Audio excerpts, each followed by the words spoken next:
Pag may handaan daw tayo, at ang kumakain mayaman at pagkarami-raming nakain, sasabihin ng may handa, may gana po kayo, misis. Di ba? May gana kasi mayaman. Ngayon, pag mahirap yung kumakain at maraming kinakain, sabi patay gutom. Pareho lang na may kinakain yon, pero yung iba yung paningin mo sa mayaman at saka sa mahirap. That is oppressive. Di ba yung mga mayaman, pag may mga sakit sa balat, allergy, pag mahirap, galis, buning baligtad, buni, iba-ibang pangalan. It's the same thing. But then we oppress people who are weak or weaker than we are. And that's what the Lord hates.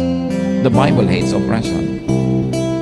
So mas mahirap ang tao, mas mukhang walang ranggo, mas mukhang walang sinasabi sa buhay, mas irerespeto mo. Kasi mas manipis yun. Mas maramdamin. Mas nasasaktan. Ang puso ng Diyos ay para sa mga api at